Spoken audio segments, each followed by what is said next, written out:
మన ప్రభువును రక్షకుడైన యేసు క్రీస్తు వారి యొక్క ప్రశస్తమైన నామములో మీ అందరికీ కూడా ప్రేమాభివందనాలు తెలియజేస్తూ త్రియేక దేవుని నామానికి ఈరోజు మహిమ చెల్లిస్తూ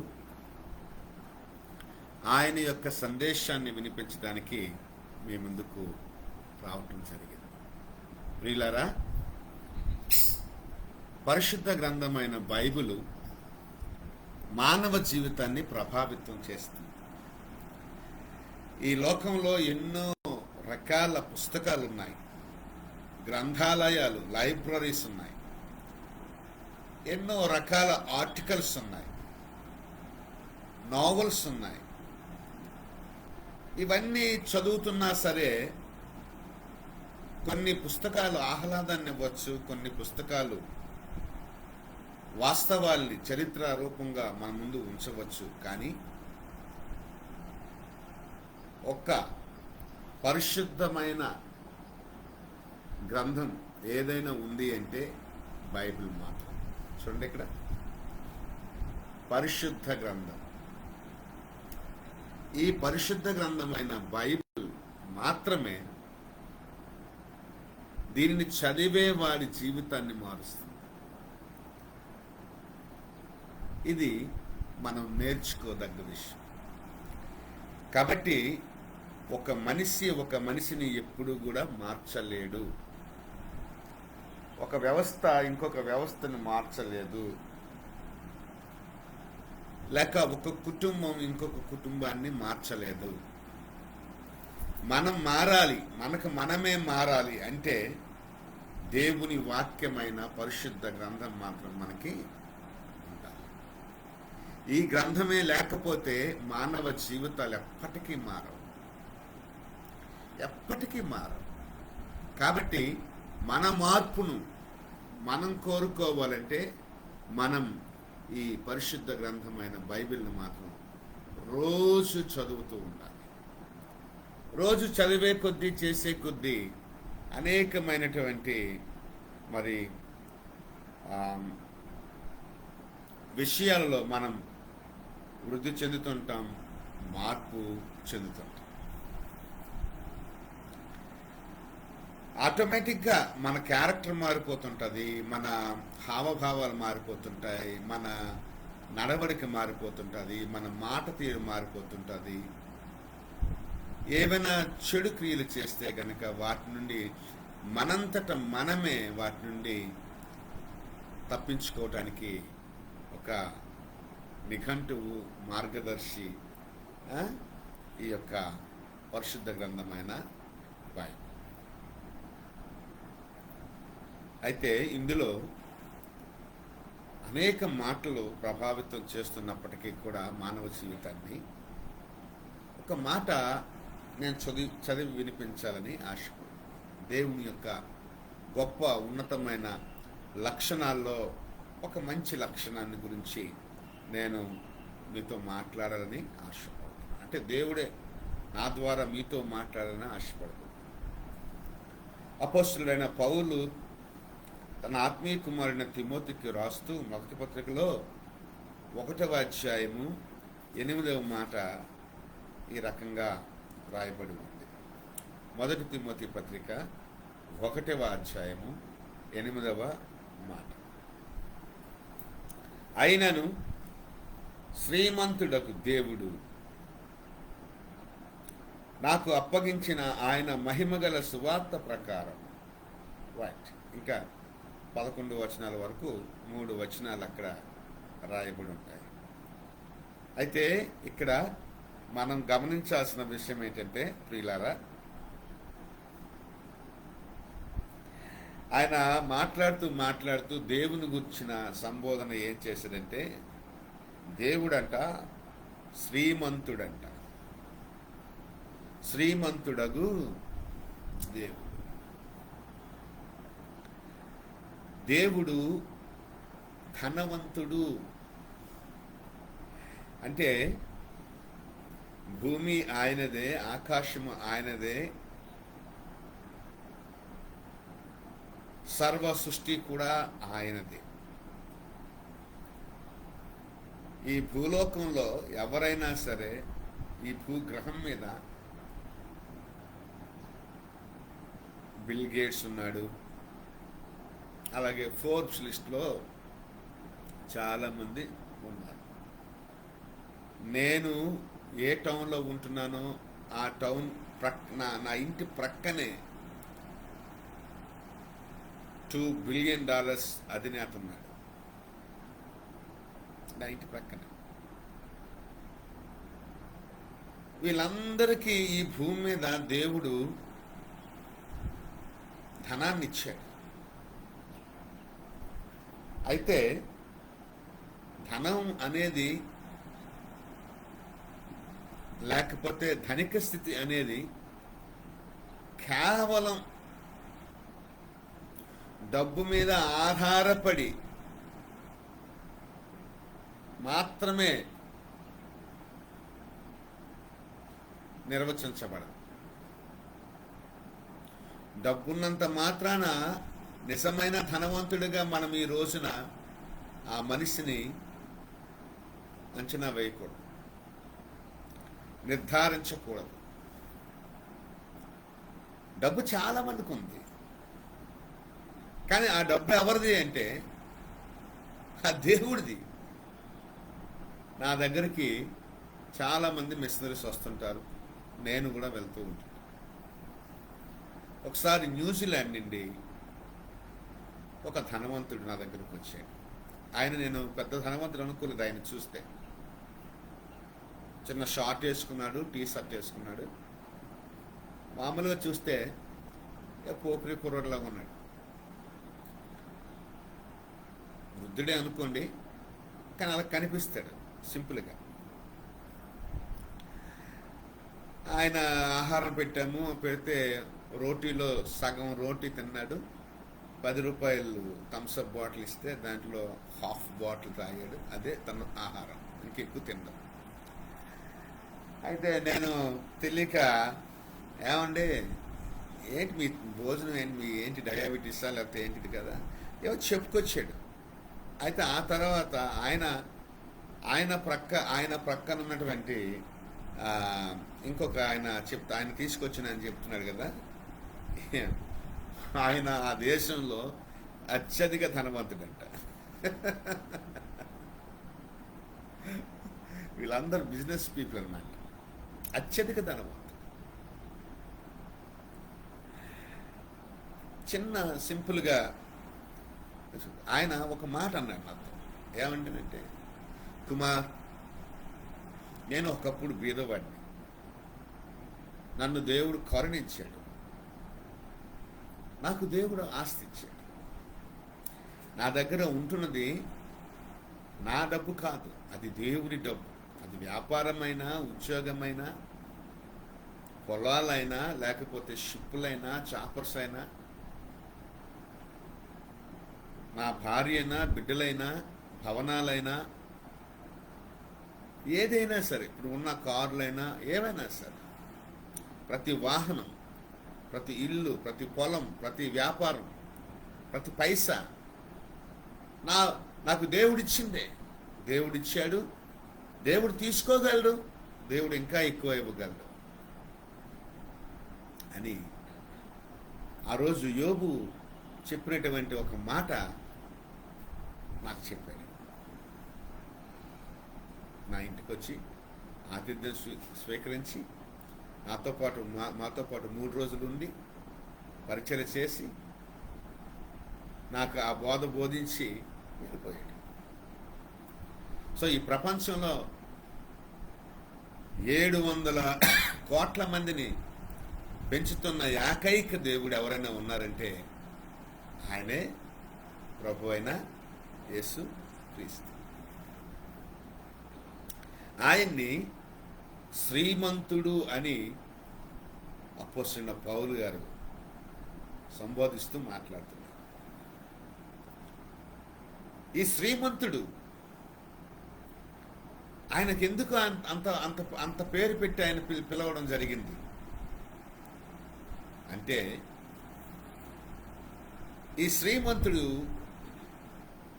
లక్షణాల గురించి నేను మీతో చెప్పి ఆయన ధనిక స్థితి ఏ ఏ విషయాల్లో ధనికంగా ఉన్నాడో నేను మీకు తెలియచేయని ఆశపడతాను. దానికి ముందు ఇంకొక ఉపమానం చెప్పి ఉదాహరణ చెప్పి నేను ముందుకు వెళ్ళాలని ఆశపడుతున్నాను. ఉపమానం కాదు, తెలిసినటువంటి సాక్ష్యం అది.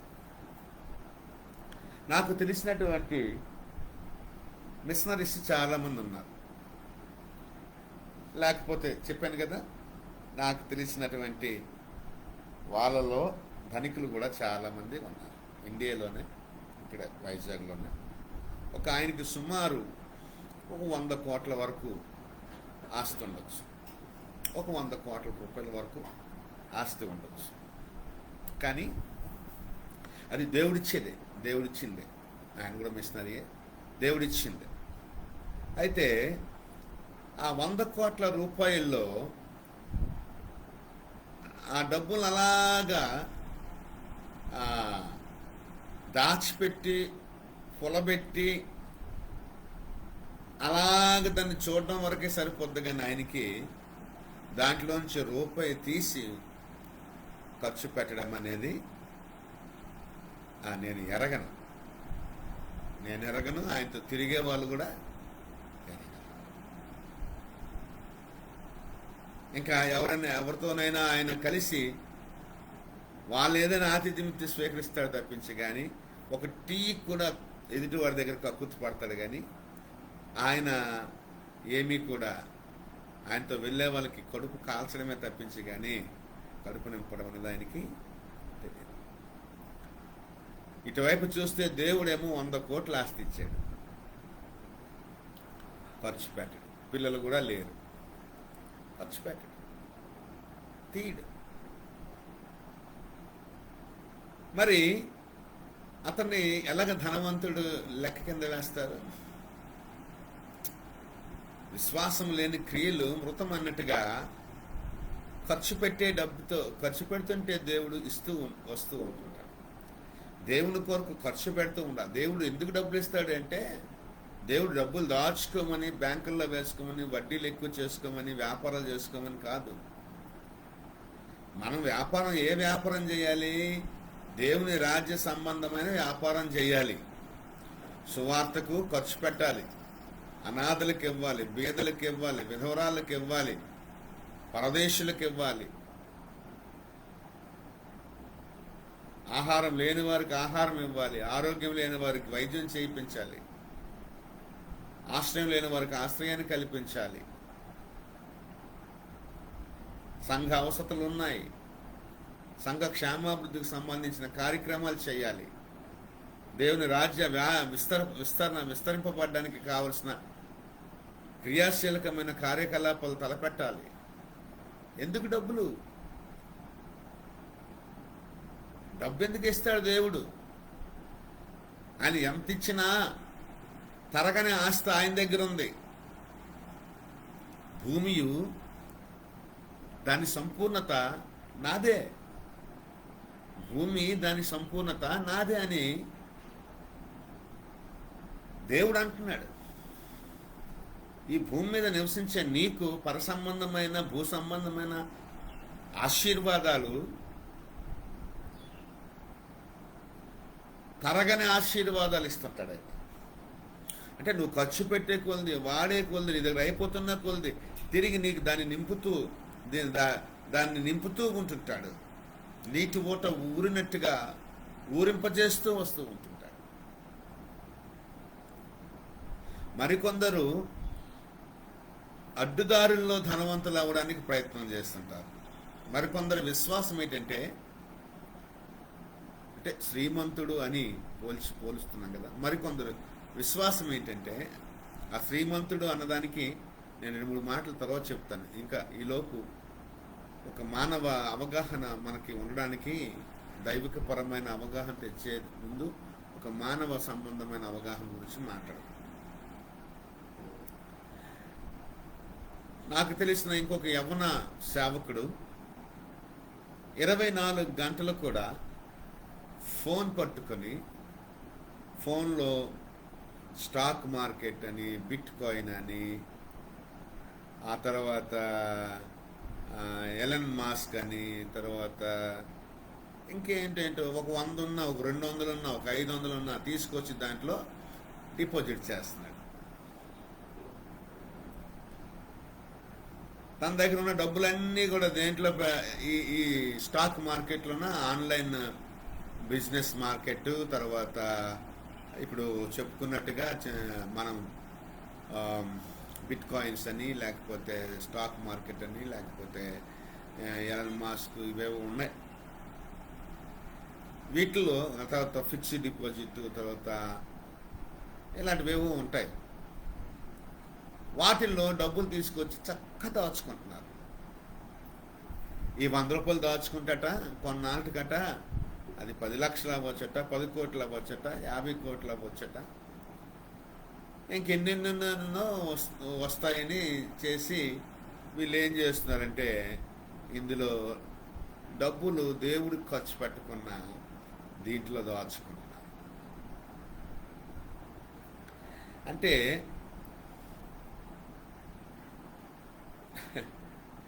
మరి స్టాక్ మార్కెట్లో, బ్యాంకుల్లో, బిట్ కాయిన్స్లో దాచుకుంటే డబ్బు అలా దేవుడు చేయమన్నాడా, దాయమన్నాడు? అలాగా ఎక్కడైనా సరే యేసు ప్రభు వాళ్ళకి దాయమన్నాడు డబ్బు. మీ డబ్బు పరలోకంలో దాచుకోండి అన్నాడు, కానీ స్టాక్ మార్కెట్లో, బ్యాంకుల్లో దాచుకోమని చెప్పలేదు కదా. డబ్బు దాయడానికి బ్యాంకు ఒక ప్లేసు, కరెక్టే.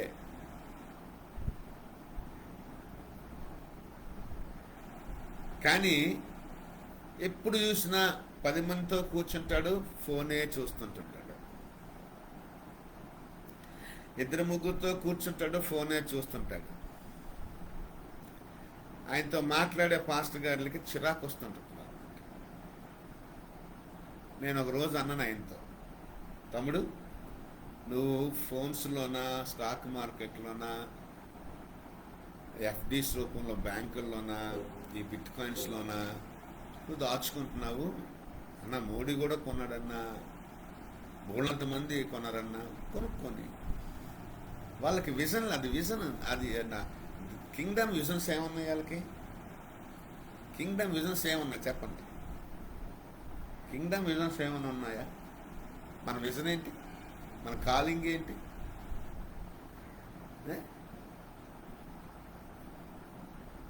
నీ ధనం ఎక్కడ ఉంటుందో నీ మనస్సు అక్కడే ఉంటుంది. దేవుని వాక్యము పొల్లుపోదు. నీ ధనం ఎక్కడ ఉంటుందో నీ మనస్సు అక్కడే ఉంటుంది. కానీ నీ మనస్సు దేవుని మీద మాత్రం ఉండదు. ఈ 100 రూపాయలు ఎప్పుడు 10 లక్షలు అయిపోద్దా, 10 కోట్లు అయిపోద్దా అని చూస్తావే తప్పించి, కానీ యేసు ప్రభు ఎప్పుడు వస్తాడా, మనం సిద్ధపడి ఉండాలా లేదా అన్నది మాత్రం చూడం. అంటే ఇన్ని రకాలుగా మనిషి వ్యవహరిస్తున్నాడు. వీటి వల్ల నువ్వు సమాజంలో ఏ మనిషిని మార్చగలవు? బర్డీలు చూసావా, దాని అడ్డ అయిపోయింది వీటికి. దేవునికి స్తోత్రం కలుగును గాక. We have lots of birds. దేవుని రాజ్య వ్యాప్తి ఎలా జరుగుతుంది? ఒక మనిషిలో అసలు నీలో నీకు మార్పు వస్తుందా? నువ్వు మార్పు చెందుతున్నావా? నీ వల్ల ఎవరు మార్పు చెందగలరు చెప్పండి. ఇక్కడ దేవుడు ఎందుకు ధనవంతుడు అన్నాడో తెలుసు. ఆయన పూర్వము 12వ వచనం నుంచి, పూర్వము దూషకుడను, హింసకుడను, హానికరుడైన నన్ను ఒకప్పుడు బూతులొచ్చేవి నోటంట, పరుష పదజాలం వచ్చేది నోటంట. ఎవరా నువ్వు, ఇంకా ఏబిసిడీల భాషలే.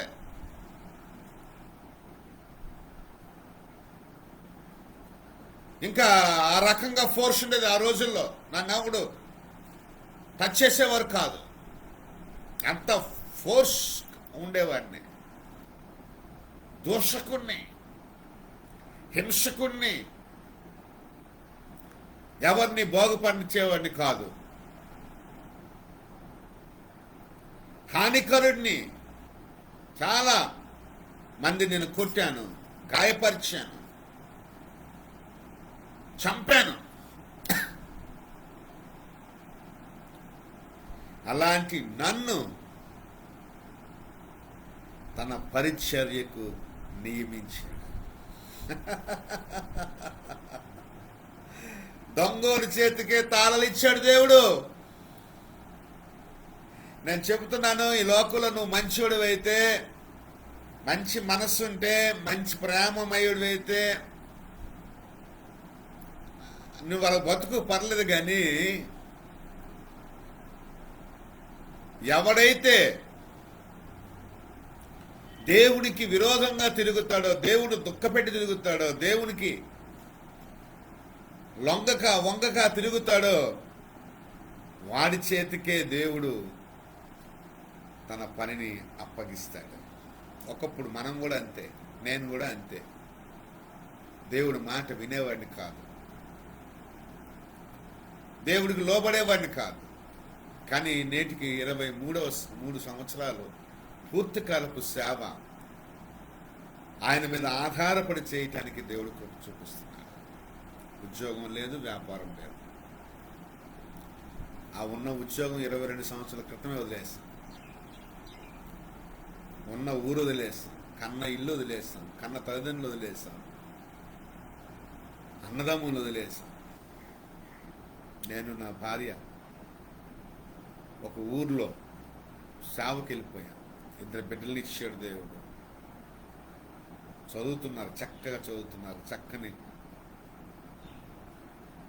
రూపం కలిగిన వాళ్ళు, ఎత్తు కలిగిన వాళ్ళు, ఆరోగ్యం, అందం కలిగిన వాళ్ళు, చక్కని చదువుతున్నారు. మాకు దేవుడి నుంచి అన్యాయం ఏం జరగల. ఇంకా మాకు చాలా అవసరాలు ఉన్నాయి. మాకు ఇల్లు లేదు, మందిరం లేదు, ఇంకా బోల్డ్ అనే అవసరాలు ఉన్నాయి. తీరుస్తాడు దేవుడు, నమ్మకం ఉంది. పెంచుతున్న దేవుడు, పోషిస్తున్న దేవుడు మా అవసరాలు తీరుస్తాడు. మా పిల్లలకు ఉద్యోగాలు రావాలి, చక్క చదువుకోవాలి. కాబట్టి ప్రియులారా, నేను చెప్పేది ఏంటంటే, ఒకప్పుడు దోషకుడిని, హింసకుడిని, హానికరుడిని. అలాంటిది ఆయన సేవకు నన్ను నియమించాడు. అలాంటి వాడిని తీసుకొచ్చి తన సేవలో నన్ను నియమించి నమ్మకమైన వానిగా నన్ను ఎంచాడు. చెప్పండి, నమ్మకస్తుడిగా ఎంచాడు నన్ను. నేను ఇక దారి తప్పనని, నేను ఇక వెనక్కి వెళ్ళనని, నేను ఇంకా ఆయనకు సాక్షిగా బ్రతుకుతానని, ఆయన ఉద్దేశాల కొరకు బ్రతుకుతానని ఆయన నమ్మాడు నన్ను. ఇది చాలా ఇంపార్టెంట్ అండి. ఏది పెడితే చెప్పుకెళ్ళిపోవటం కాదు, కానీ కొద్దిసేపు ఆలోచన చేసి మాట్లాడుకుందాం. దేవుణ్ణి మనం నమ్మడం ఒక వంతు అయితే, దేవుడు మనల్ని కూడా నమ్మాలి.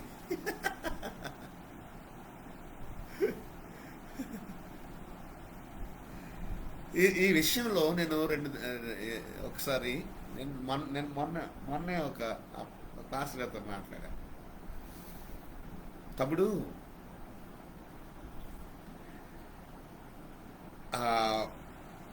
మనము ఎంత చేస్తున్నాం అన్నది ప్రశ్న కాదు ఇక్కడ. మనము ఎంత దేవుని నమ్ముతున్నాం అన్నది ప్రశ్న కాదు ఇక్కడ. మనం ఎంత చేసినా దేవుడు చేసేదానికి సరిపడదు. మనం దేవుడిని ఎంత నమ్మినా దేవుడు మనల్ని నమ్మేటప్పుడు వచ్చే ఆశీర్వాదము ఇంత అంతా కాదయ్యా.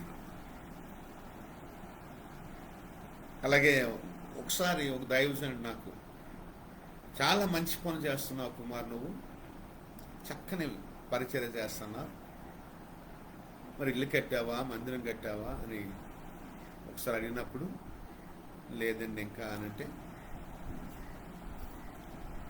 సరే దేవుడిని నమ్మాలి కదా అన్నాడు. నాకు చాలా బాధేసింది కదా ఆ మాటకి. అది కరెక్ట్ అని ఇప్పటి వరకు మన జీవితంలో నిరూపించబడ్డది. ఎస్, దేవుడు మనల్ని నమ్మాలి. దేవుడు మనల్ని నమ్మితేనే ఏదైనా సరే మన జీవితంలో నెరవేర్చబడుతుంది. మనము ఇంకా ఈ దేవుడు మనల్ని నమ్మేంత స్థితికి మనం రావాలి. ఎందుకంటే చూడండి, మన పిల్లల్ని మనం నమ్ముతున్నప్పుడు మనల్ని నమ్మినట్టే మనకి మంచిగా నటిస్తారు. తర్వాత ఏం చేస్తారంటే వాళ్ళు చేయాల్సిన పనులు వాళ్ళు చేస్తారు. అలాగే మన దగ్గర అంటారు, తర్వాత అలా చేయరు. ఇవన్నీ కూడా మన మనసులో జరిగేవే, మన ఆలోచనలో జరిగేవే, మన క్రియల్లో జరిగేవే, మన ప్రక్రియల్లో జరిగేవే. దేవుడు ఏదైనా ఒక పని చేయడం ఆపేసాను అనేటప్పుడు ఆ పని ఆపేస్తే కనుక మనం ఆపేసినట్టు నటిస్తాం, కానీ అవసరం తీరిపోతే మళ్ళీ ఆ పని చేయటానికి ఇష్టపడతాం. సో ఇవన్నీ కూడా మారాలని దేవుడు ఆశపడుతుంటాడు. ఆ నమ్మకత్వం అనేది ఆయనకి మనం కల్పించుకోవాలి. దేవుడు మనల్ని నమ్మినప్పుడు మనకు రావలసినవన్నీ కూడా ఇస్తే అప్పుడు మనము ఆయన అనుకున్నట్టుగా మనము వాటిని ఖర్చు పెట్టే అవకాశం ఉంటుంది, లేక వాటి ప్రకారం నడుచుకునే అవకాశం మనకి ఉంటుంది. అప్పుడు మన జీవితాల ద్వారా, మన క్రియల ద్వారా ఆయన నామానికి మహిమ అనేది రావడం జరుగుతుంది. హల్లెలూయా, హల్లెలూయా. శ్రీమంతుడకు దేవుడు ఒకప్పుడు హింసకుడిని, దోషకుడిని, హానికరుణ్ణి, అలాంటిది ఆయన పరిచర్యకు నన్ను నియమించి నమ్మకమైన వానిగా ఎంచి నన్ను బలపరిచి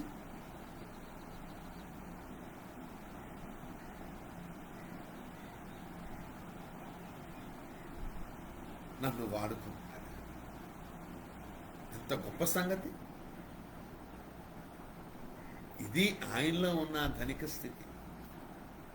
మన దేవుడిలో ఉన్న ధనిక స్థితి ఏంటంటే,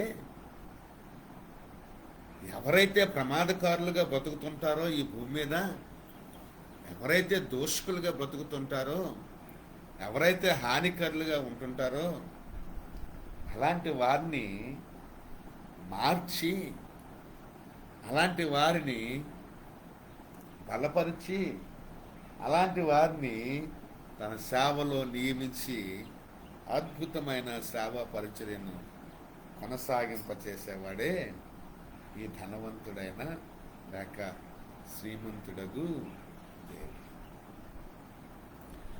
ఒక దోషకుడిని, ఒక హంతకుడిని, ఒక హానికరుడిని మనము ఆలోచన చేసుకుంటే ధర్మశాస్త్రం ప్రకారంగా తన శిక్షార్హుడు, చట్టానికి ఆయన దొరికిపోయాడు.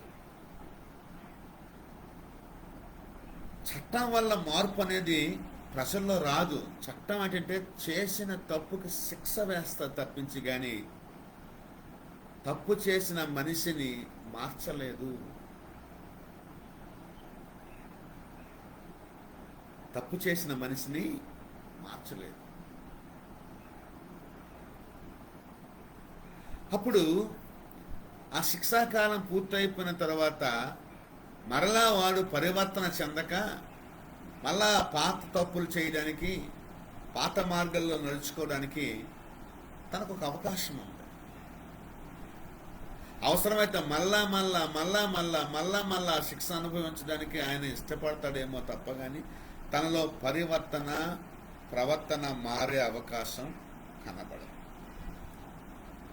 కానీ ప్రవర్తన మార్చేది మాత్రం దేవుని యొక్క వాక్యం, పరిశుద్ధ గ్రంథమైన వాక్యం, బైబిల్. ఈ బైబిల్ చెబుతున్న దేవుడు, ప్రభు, రక్షకుడైన యేసుక్రీస్తు. సౌలు, ఇతను పౌలు కాకముందు సౌలు, ఈ సౌలును ఒక్కసారిగా పౌలుగా మార్చేశాడు. ఎన్నో హేయ క్రియలు చేశాడు, ఎన్నో హానికరమైన క్రియలు చేశాడు.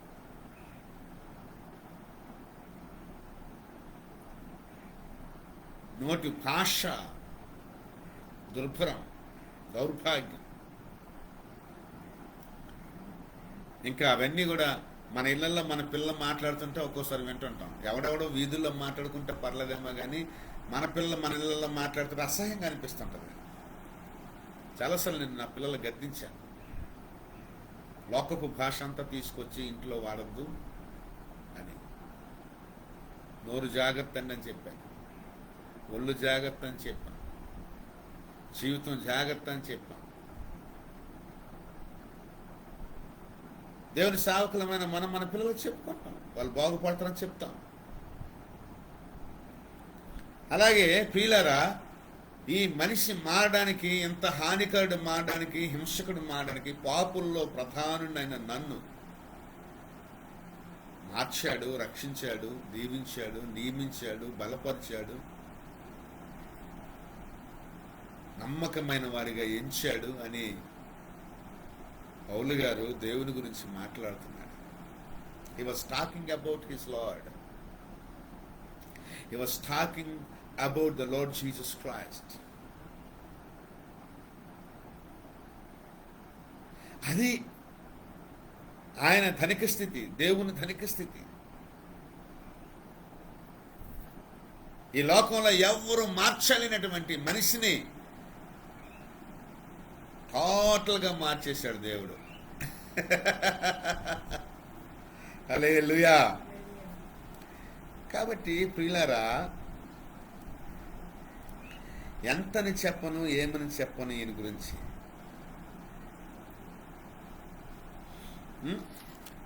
ఎఫ్సి పత్రికలో 2వ అధ్యాయము అక్కడ 4-5 వచనాలు చదువుకుందాం ఒకసారి. అక్కడ కరుణా సంపన్నుడు అనే ఒక మంచి పదాన్ని రాస్తారు.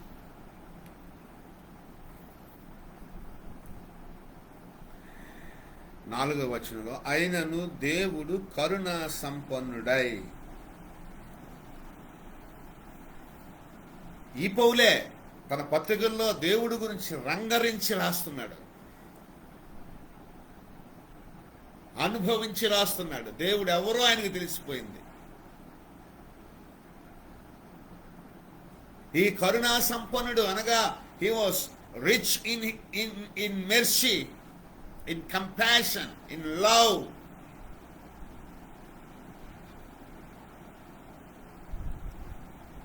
కరుణా సంపన్నుడు. ఎలా కరుణా సంపన్నుడు అంట? మనము మన అపరాధముల చేత, మన పాపముల చేత చచ్చిపోయాం. మానవులందరూ ఇప్పుడు బ్రతుకుతున్న వాళ్ళు ఎవరైనా ఉన్నారంటే క్రైస్తవులు మాత్రమే బ్రతుకుతున్నారు తప్పించగానే మిగతా వాళ్ళందరూ చచ్చిన వాళ్ళతో సమానం. యేసు ప్రభుని ఎవడైతే నమ్మాడో వాటిలోనే మాత్రమే జీవం ఉంది, మిగతా వాళ్ళ ఎవరిలో జీవం లేదు.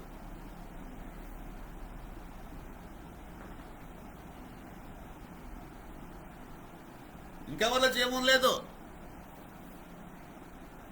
వాళ్ళు జీవశవాలు, జీవిస్తున్న శవాలు తప్పించి కానీ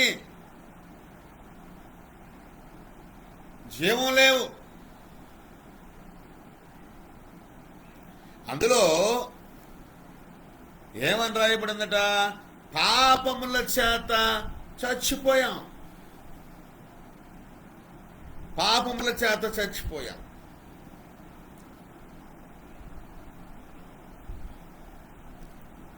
హల్లెలూయా. ఉండవద్దు ఎట్లేదండి అస్సలు, ప్లీజ్. దేవా తండ్రి యేసయ్యా,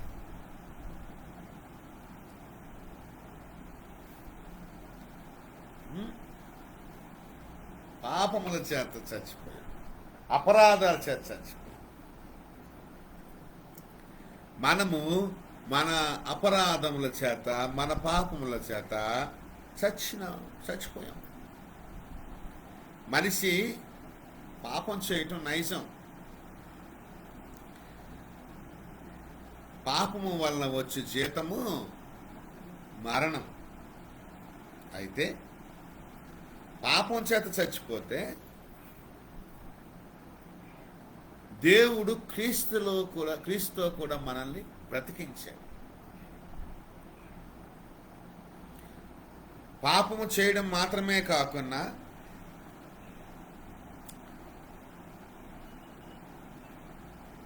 అవిధేయులైన వారిని, అంటే వీటిని చేయటం వల్ల, అపరాధాలు చేయటం వల్ల, పాపాలు చేయటం వల్ల మనం అవిధేయులమైపోయాం దేవునికి.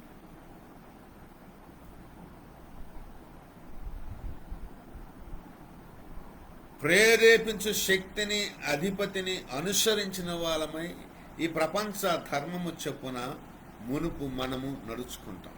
ప్రపంచ ధర్మం, నేత్రాశ, జీవపడము, శరీరాశ, ఆచారాలు, వ్యవహారాలు, విగ్రహారాధన, కట్టు బొట్టు, దేవునికి విరోధమైన ధర్మం, దేవుని నీతికి విరోధమైన ధర్మం, ప్రపంచ ధర్మం.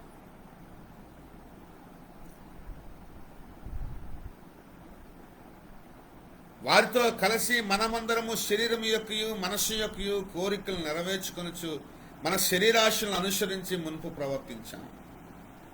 ప్రపంచ ధర్మం చెప్పున అనుసరించాము. మన శరీరం ఏది కోరుకుంటుందో, మన మనస్సు ఏది కోరుకుంటుందో దాన్ని అనుసరిస్తున్నాం. దేవుడు ఏం కోరుకుంటున్నాడో అది అనుసరించటం లేదు, మన మనస్సు. వావ్. మనస్సు యొక్క కోరికలు, మనస్సు యొక్క కోరికలు నెరవేర్చుకొనొచ్చు మన శరీరాశలను అనుసరించి మునుపు ప్రవర్తించుచు కడమ వారి వలనే స్వభావ సిద్ధముగా దైవోగ్రతకు పాత్రులమై ఉంటుంది. ఇవన్నీ చేసి మనసుకి ఏమనిపిస్తే అది చేసి, శరీరానికి ఏ కోరిక వస్తే అది చేసి, ప్రపంచంలో ఏ ఇష్టం ఉందో ఆ ఇష్టాన్ని ఎరిగి, ప్రపంచ ధర్మం చెప్పున, మనసు ధర్మం చెప్పున, శరీర ధర్మం చెప్పున, అపవాది ధర్మం చెప్పున, వాయుమండల సంబంధమైన శక్తి ప్రేరేపించినట్టుగాను, అవిధేయతతో, అపరిశుద్ధతతో, అపరాధాలతో, పాపాలతో బ్రతికిన మనం, మనస్సు కోరికలు, శరీర కోరికలు తీర్చుకున్న మనం దేవుని కోపానికి ఉగ్రులమయ్యాం. దేవుని కోపానికి మనం ఉగ్రులమయ్యాం. దానివల్ల చచ్చాం. దేవుడి కోపం వల్ల చచ్చాం. అయినా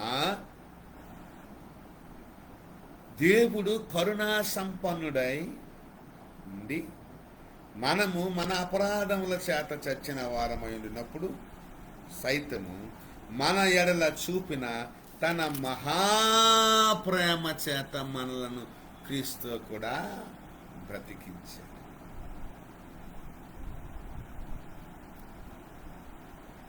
చచ్చిపోయిన మనల్ని తన ప్రేమ చేత బ్రతికించాడు. నేను చెప్తున్నాను కదా, ఈ భూమి మీద ఎవరమైనా సరే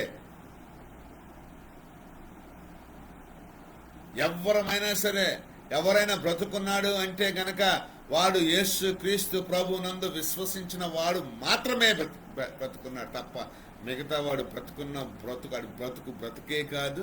వాడి జీవితమే కాదు. వాడికి మనశ్శాంతి ఉండదు, వాడికి నెమ్మది ఉండదు, వాడికి జీవం ఉండదు, వాడికి ఆరోగ్యం ఉండదు, వాడికి నిత్య జీవం ఉండదు, వాడికి పరలోకం ఉండదు, వాడికి పరిశుద్ధత ఉండదు, వాడికి ఏ విధమైన ఆశీర్వాదాలు ఉండవు.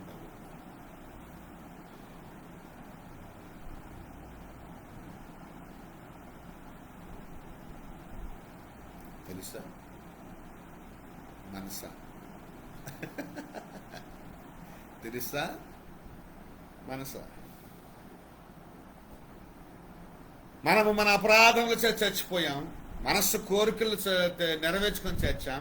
శరీర కోరికలు నెరవేర్చుకొని చచ్చాం. ప్రపంచ ధర్మం చెప్పు నడుచుకొని చచ్చాం.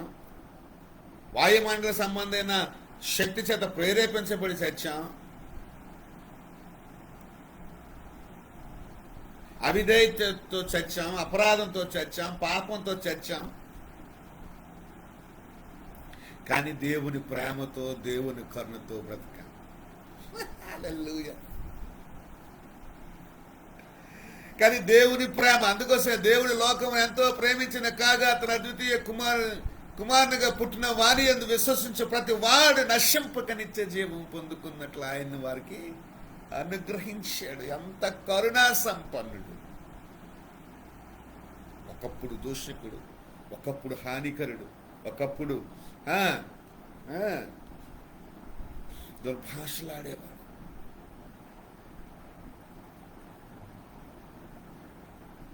ఒకప్పుడు హంతకుడు. అలాంటి తీసుకొచ్చి మార్చిన దేవుడు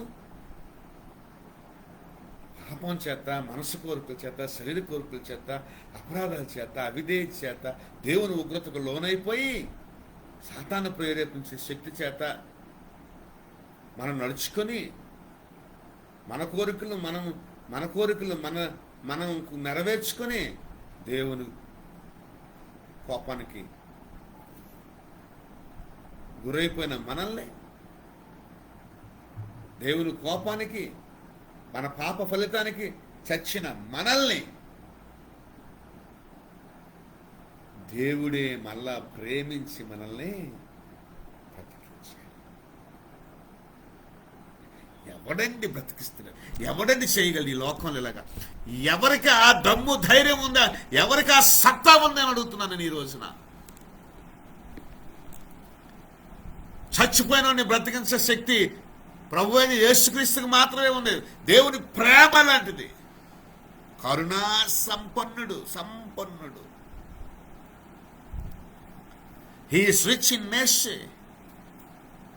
He is rich in his love.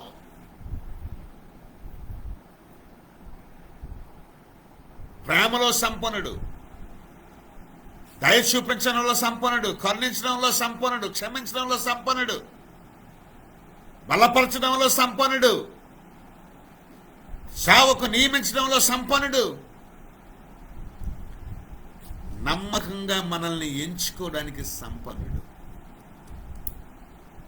నిన్ను నన్ను ఎవడు నమ్మడు ఈ లోకంలో, కానీ దేవుడు నమ్ముతాడు. ఆ నమ్మకం లేకే ప్రేమలు విఫలమైపోతున్నాయి, కుటుంబాలు విఫలమైపోతున్నాయి, సేవలు విఫలమైపోతున్నాయి, సంఘాలు విరిగిపోతున్నాయి.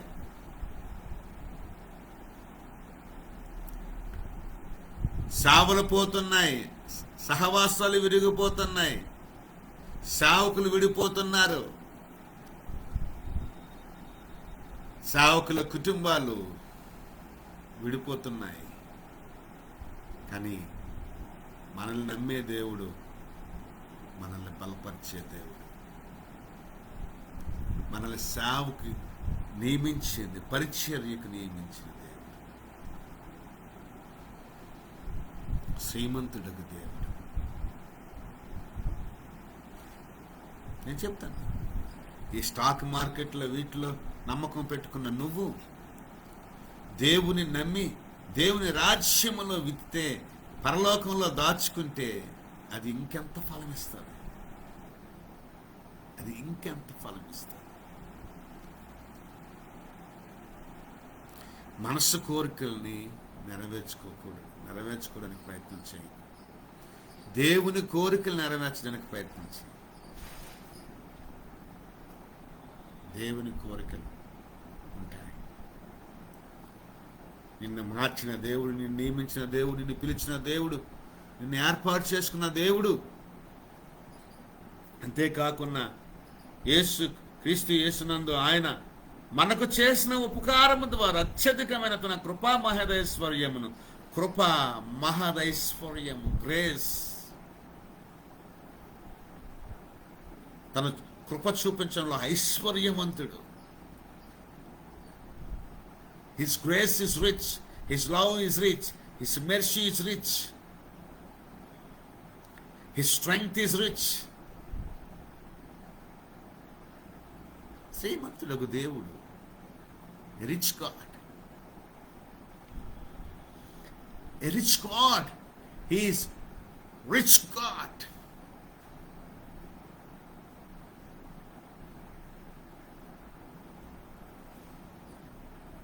కృపా మహాదేశ్వర్యమును రాబో యుగములో కనపరచు నిమిత్తం క్రీస్తు యేసునందు మనల్ని ఆయనతో కూడా లేపి పరలోకమందు ఆయనతో కూడా కూర్చుండబెట్టాడు.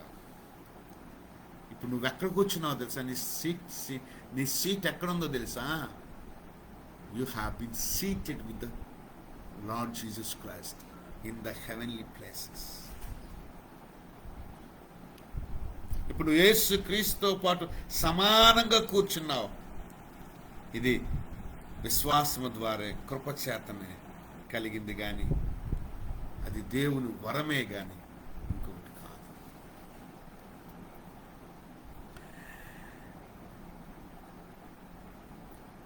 అపరాధాల చేత, పాపాల చేత భూమిలో చచ్చి నువ్వు, భూమిలో పాతి పెట్టబడిన నువ్వు, పెంట కుప్పల మీద పడిన నువ్వు, మురికి వాడల్లో తిరిగి నువ్వు, నేను అడ్రస్ లేని గల్లంత అయిపోయిన మనల్ని తీసుకొచ్చి దేవుడు ఎన్నుకొని, పిలుచుకుని, బలపరిచి, స్థిరపరిచి, బ్రతికించి ఆయనతో పాటు సమానంగా పరలోకంలో కూర్చోబెట్టాడు. ఎంత గొప్ప దేవుడు, ఎంత గొప్పతనవంతుడు. వీళ్ళందరూ ఈ భూమి మీద ఏదో ఆఫీసులో సీట్లో కూర్చుంటారేమో కానీ మనం మాత్రం పరలోకంలో కూర్చున్నాం. ప్రభుతో పాటు కూర్చున్నాం. ప్రభుతో సమానత్వాన్ని తెచ్చుకున్నాం మనం. ఆయన కృప, మహదైశ్వర్యము, ఆయన కరుణ సంపన్నత, ఆయన ధనిక స్థితి, శ్రీమంతత్వం, శ్రీమంతుడగు దేవుడు మనల్ని ఇట్టి రీతిగా దీవించి ఆశీర్వదించాడు. ఆయన ధనిక స్థితిని గూర్చి రెండవ భాగంలో మరిన్ని విషయాలు మనం తెలుసుకుందాం. అంతవరకు తన కృపలో మనల్ని దేవుడు బలపరిచి, స్థిరపరిచి, దీవించి ఆశీర్వదించును గాక. ఆమేన్. కళ్ళు మూసుకొని ప్రార్థన చేసుకుందాం. అమ్మగారు వచ్చి చిన్న ప్రార్థన చేస్తారు. తదుపరి ఆశీర్వాదం తీసుకుందాం.